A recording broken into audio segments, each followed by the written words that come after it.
Hi, welcome to today's video. My name is Roy Omido and I'm a software engineer from Nairobi, Kenya. And yeah, in today's video, we wanted to talk about the importance of self-reflection, and understanding that you have the power and freedom to make your career choices. So when it comes to your career, it's very important to take control of your path and not just leave it to fate or to chance. So as a disclaimer, this is not to pass judgment on the decisions that you've already made about your career, but it's more to encourage you, to understand that you have the power to determine the trajectory of your career.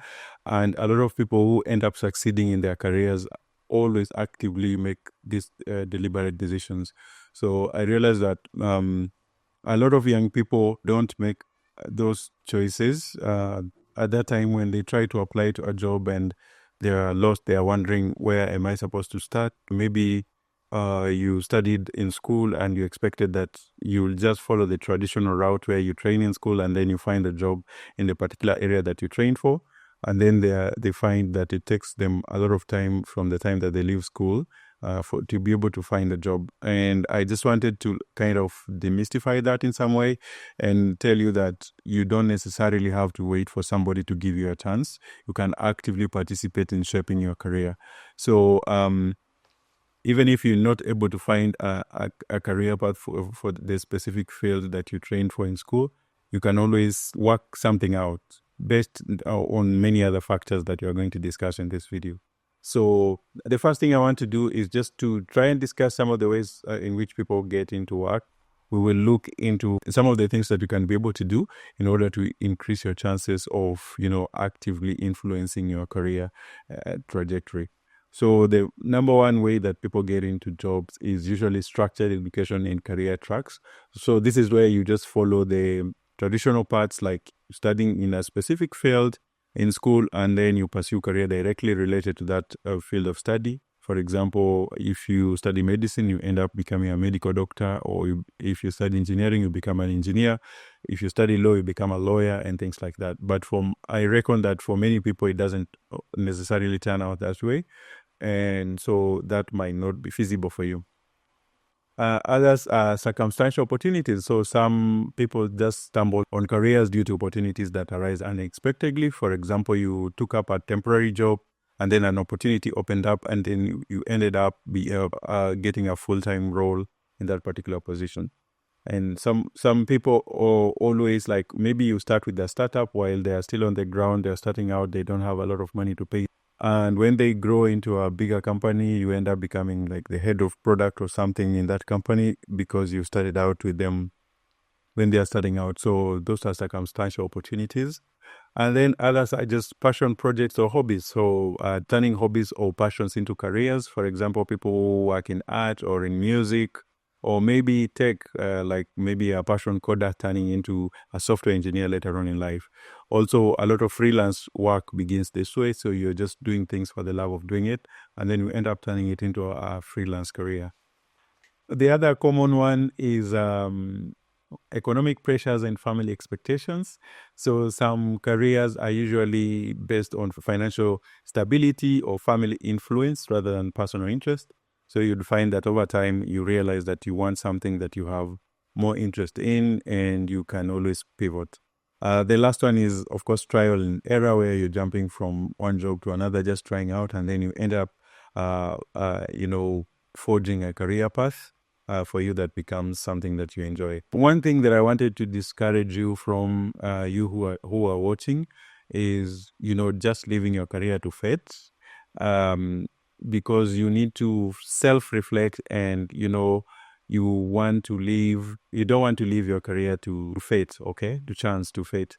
Because, this is very important because, number one, you want to avoid regret. And so if you don't self-reflect, you risk choosing careers that are based on external pressures or external guidance, only to find them to be very unfulfilling later in life. So understanding yourself helps you align your career with your passions and values. And then the other one is recognizing autonomy. So if you self-reflect, this reminds you that you have the power to choose rather than passively accepting circumstances. So this mindset fosters a proactive approach to career building. The other one is adapting to change. So careers aren't static. So reflecting on your evolving interests and goals ensures that you stay aligned with what makes you happy and satisfied. And then the other one is empowerment. So understanding your own strengths and weaknesses and desires, it equips you to make informed decisions about your career rather than leaving them to chance or fate. A lot of people, especially in a country like Kenya, all our education system from the time that you start to when you graduate college, everything is like a system that has been designed. So you always expect you're gonna start from lowest level to high school and then to university. But when it comes to your career, if you don't get out of that mindset that you're going to find something out there waiting for you, then it's going to become problematic. If you leave it to chance, then there are some consequences to that. So, for example, you understand that fate is passive. So, if you leave your career to fate, you assume that opportunities just automatically align themselves. It often leads to missed chances and suboptimal paths. So, paths that are not very optimal. You have to understand also that opportunities are created, okay? So many successful careers are built by people who sought out opportunities. They made connections and they invested in their skills. So if you just leave it to chance, you miss so many opportunities.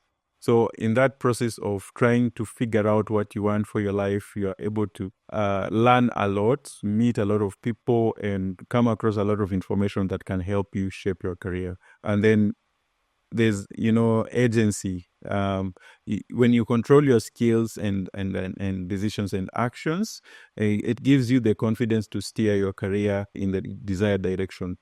So you don't have to worry that, well, maybe I don't have to make this kind of decision in my life because it will affect my career or what. You are more in control. So, at a particular point in my life, I'm going to take this route because so I need to be able to prepare myself in this way. And so you're more in control rather than worrying that if I do something for myself, then I'll miss out on my career opportunities.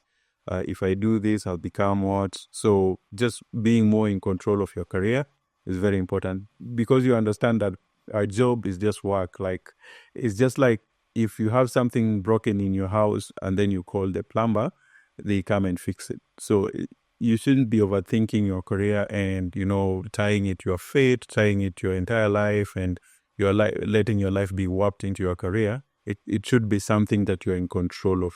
Just like you're in control of your schedule on other things, also in your career, you can also decide to be in control. It will really give you a lot of power, even when you're negotiating for your salary and things like that. It really gives you a lot of power when you know your career trajectory. You also will find greater satisfaction because choosing a career based on conscious decision often leads to higher satisfaction and success rather than drifting without intention.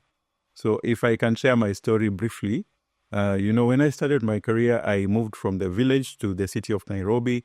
I wanted to go to college. So before I went to college, I wanted to do something for myself to be able to fend for myself because my parents were back at home. So in Nairobi, I was just staying with relatives. So when I came around, I started trying to look around for something to do. So I went to CBD in Nairobi and I looked at those notice boards in town, and I found some people advertising for jobs, and I called those phone numbers. They directed me to certain places where I went to be briefed about those particular jobs. And so the first one, I found that it was a con job. They wanted you to pay money, and I don't know if they would eventually give you the job, but it looked suspicious to me. The other one was, where you pick some weird merchandise, some household products that are not very well branded. You don't know where they came from. It's just some weird products, household product, and you have to walk with them and peddling them around estates in Nairobi. So I tried that, and I walked around town on foot for kilometers and kilometers. Remember, I went back home, my feet were swollen, and being an introvert, just approaching people is hard. And so I would go to people, greet them, they're happy, you want to talk to them, and then you fork out your products, you want to show them, they just frown. And it used to really crush me. And I decided that I don't want to live like that. I want to have more control over my career. So that's when I decided to do some bit of reflection. And that is what gravitated me towards software engineering. So I just stopped going to peddle those things in town. I walked around the estates and I found somebody needed an internet cafe assistant, and I took up the role. And so that's when I started training how to use the computer inside the cafe, and how to use the copy machine and things like that. And over time, I worked there for some time as I waited to get into college. So eventually I went into college, but then I continued training. So I stopped going back to the cafe, and during holiday breaks, I would go back home and just train myself in software engineering, try a lot of projects, look into a lot of documentation. And then eventually I became a seasoned developer, and I started looking for work, and I found work. And I've been working in software engineering for like 8 years now.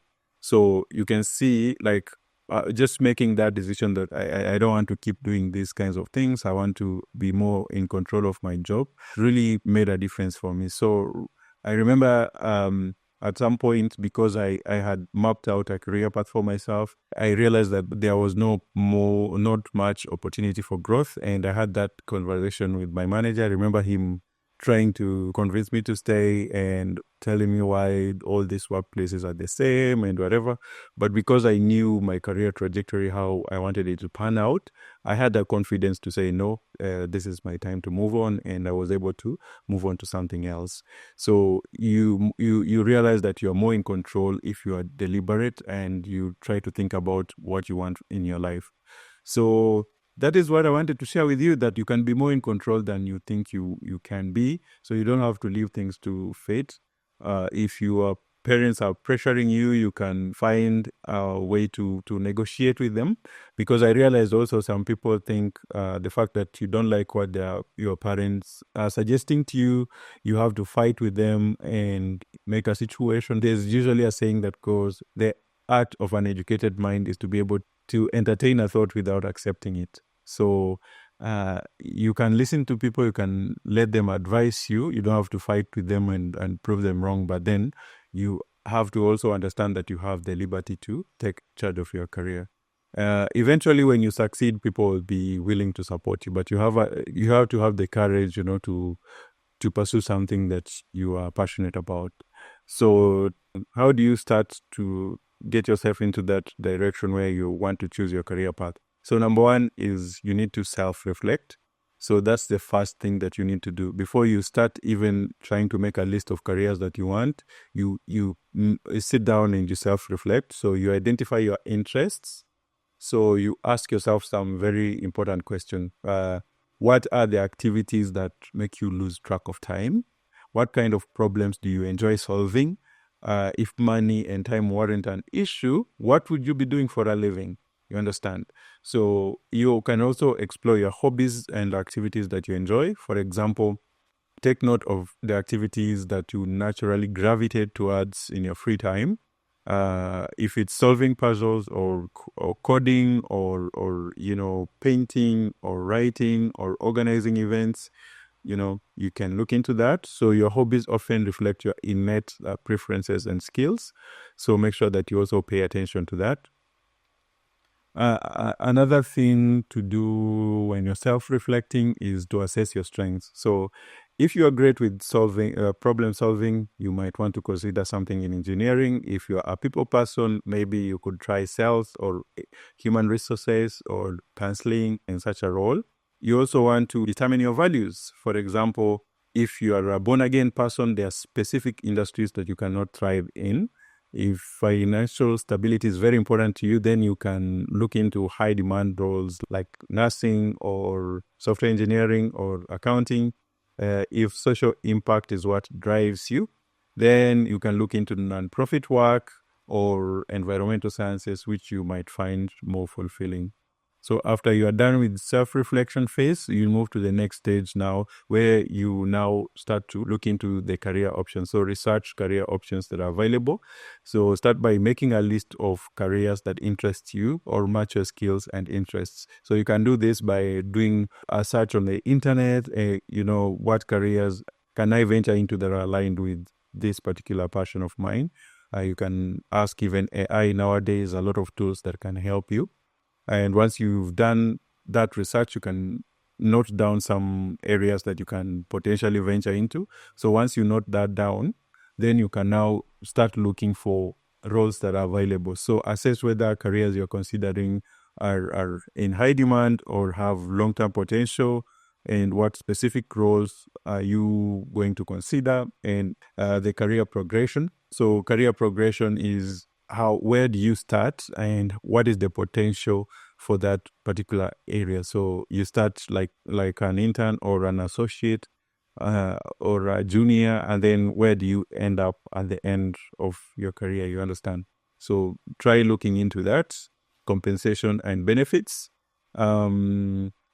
Compare salary ranges and benefits across different roles. Use websites like Payscale or Glassdoor or salary.com to research the salaries and benefits that are offered in those particular roles. So you can be able to find information even for specific companies. So that's the good thing about those websites. So you can be able to find all sorts of information about those particular roles. You can also consider looking into lifestyle fit. For example, do you want to work remotely? Do you want to work in an office? Do you want to work outdoors? So yeah, and then also look into whether the job requires long hours or shift work or flexible schedules. And then you also want to explore if the job requires relocation or is available in the specific area where you are. So once you do all that, then you can look into the required skills. All right. So the required skills, I put this last because I don't want you to limit yourself because of the skills, because you can always like upskill if you're lacking specific things. So consider your education and experience last, and then possibly upskill where possible. You understand? So if you need to take a certification or anything else that you need to do to be able to align yourself with the specific career path. So the most important thing to remember is you can always pivot later. So if you're listening to all this and you can't figure out something immediately, you can just start where you are and then gravitate towards where you want to be as time goes by. So you remember, the most important thing is to understand that you have the freedom. So because I understand that our society is full of fear-mongering. In Kenya, they like to say kazi ni kazi. So work is work. So almost as if you shouldn't be picky and choosy about what career you want. But I think that it's also very liberating to understand that you have the power to be able to make those kinds of choices, because it's you that's going to be working. It's your family that you're going to want to feed. So the earlier you make such choices, the better.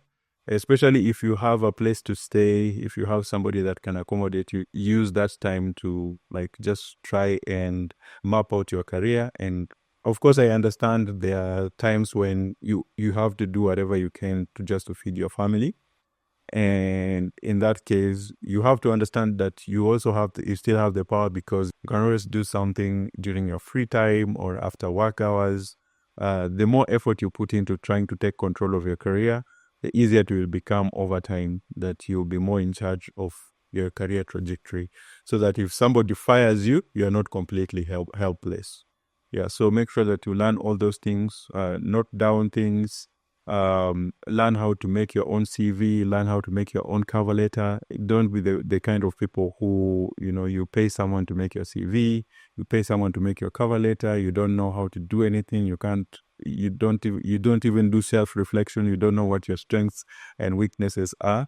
And it's a mistake that a lot of young people make, and they start to struggle later on. When somebody is starting out, that's when they want to start learning how to code, try to pivot, and yet you left college at 22. During all that time, you thought you're still young, you still have time.